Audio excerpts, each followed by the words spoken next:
There was once a postman who delivered letters to everyone except himself. His name was Elias. He was 63 years old, walked with a slight bend in his shoulders, and lived alone in a narrow stone house at the edge of a quiet village where winter arrived early and stayed too long. Every morning before sunrise, Elias would button his faded brown coat, wrap a wool scarf around his neck, sort through envelopes beneath a flickering yellow lamp, and begin his rounds. He delivered love letters, bank notices, wedding invitations, birthday cards from children living far away, news of births, news of deaths, words people waited weeks to hear, words that made people smile before opening them, words that made hands tremble. For 41 years, Elias carried pieces of other people's lives from door to door. But when he returned home each evening, his own mailbox was always empty. No one wrote to Elias, not anymore. His wife, Miriam, had passed away 11 winters earlier. They had no children, no brothers nearby, no sisters living, and the few friends he once had either moved or disappeared into time. So Elias spent most evenings in silence, a silence so complete he could hear the wooden beams in the ceiling shifting with the cold. And lately, something inside him had begun to shift too, something heavier, something tired. It wasn't pain exactly. Pain had edges. This felt softer than pain, like slowly fading, like becoming transparent while still breathing. Each day he walked the village roads delivering messages full of hope, while carrying a heart that had quietly forgotten what hope felt like.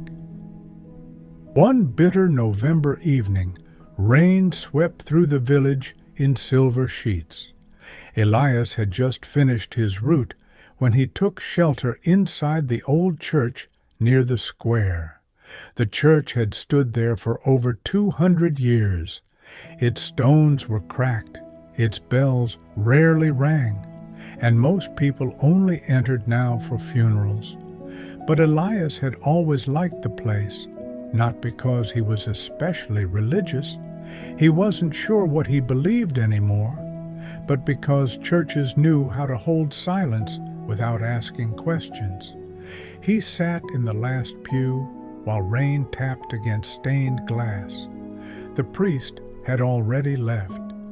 Candles flickered near the altar, and the whole building smelled faintly of dust, wax, and old wood.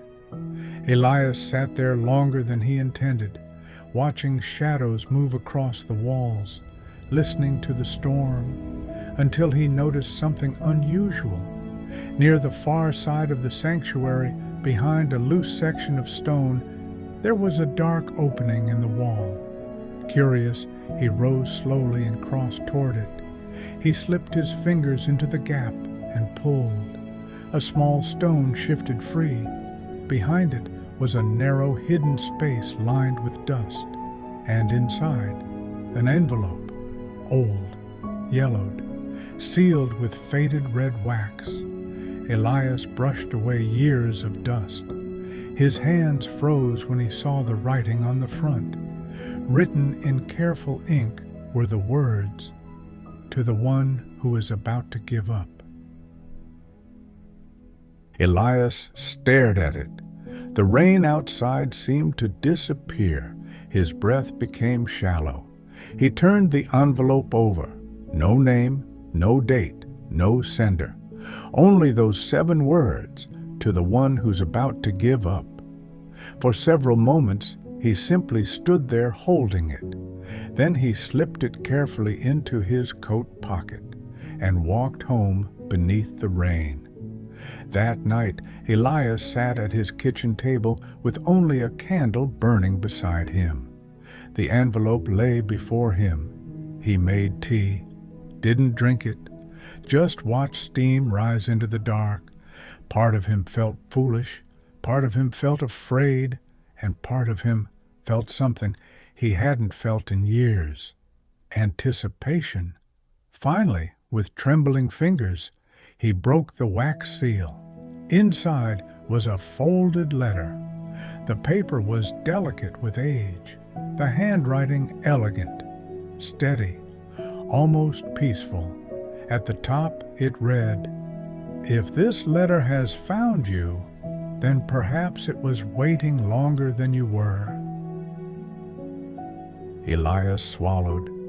He continued reading. "I do not know your name. I do not know your face. I do not know what sorrow brought you here tonight. But I know this: you're tired. Tired in the way sleep does not fix. Tired in the soul." Elias stopped breathing for a moment. His eyes remained fixed on the page. "You may have spent years carrying burdens no one ever thanked you for. You may have become so strong for others that no one noticed when you became weak. You may feel forgotten, invisible, like the world has slowly continued without turning to see whether you were still keeping up."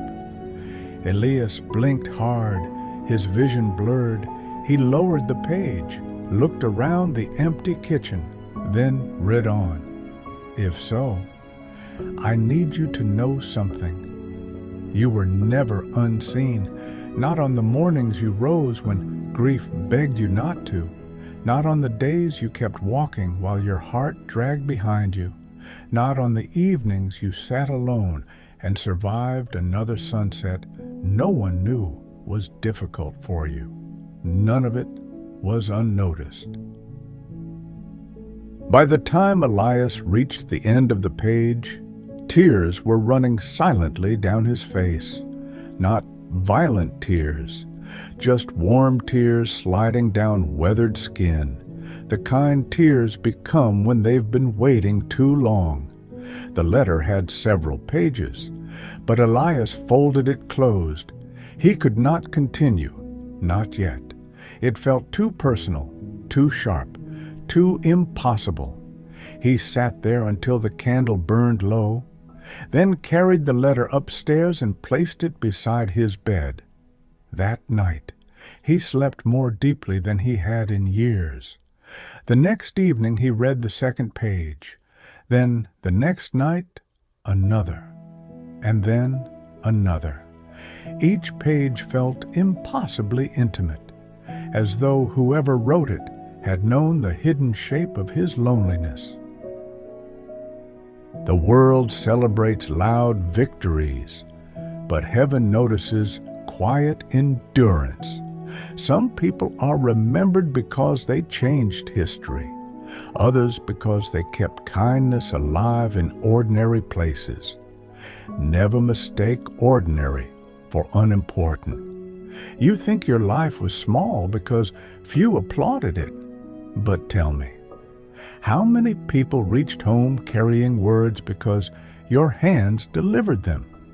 How many grieving mothers waited by windows for news you brought? How many hearts beat faster at the sound of your footsteps at the gate? You carried hope for decades, even when you had none for yourself. When Elias read those lines, his hands shook so violently he had to set the paper down. Because he was a postman, how could whoever wrote this know? How? He began returning to the church every evening, searching for clues, asking the priest whether he knew anything about the hidden letter. The priest was old and surprised. He had never heard of it. No church records mentioned it. No previous priest had spoken of it. No one knew who placed it inside the wall, or when. It was as if the letter had simply been waiting for someone, for him. Weeks passed. Winter deepened. Snow gathered on rooftops, and something remarkable began happening to Elias. He started noticing things again. Birdsong in bare trees, children laughing near the bakery, warm bread scent drifting through cold streets, the red scarf of the florist, steam from chimneys at dusk, things he had walked past for years without seeing. And people noticed something too. The old postman had begun smiling again, a real smile, small, quiet, but real. Then one night he reached the final page. His candle flickered low beside the window. Snow fell beyond the glass. He unfolded the last sheet carefully. At the bottom, the handwriting looked slightly less steady, as though written by someone tired or nearing the end. He read, "If you have come this far, then perhaps you stayed. And if you stayed, thank you. Because the world loses too many gentle souls simply because they believed no one would notice their absence. Please remain, even if only for one more sunrise, even if only to hear rain against glass, even if only to deliver one more kindness into someone's hands. Remain, because your existence has already touched lives you will never know, and because somewhere, perhaps years from now, someone may survive because you chose not to disappear tonight." At the very bottom were the closing words, "With love from someone who once almost gave up too." Elias lowered the paper and wept, openly, like a child, like a man finally allowing himself to be found. Spring came months later. The snow melted, flowers returned to the village square, and one morning the villagers noticed something new near the church entrance. A small wooden box mounted beside the old stone door. Above it hung a handwritten sign, "For the one who's about to give up, take one, leave one if you can." Inside the box were folded letters, dozens of them, written in Elias's careful handwriting. Letters for strangers, letters for the grieving, the lonely, the exhausted, the forgotten. People took them quietly.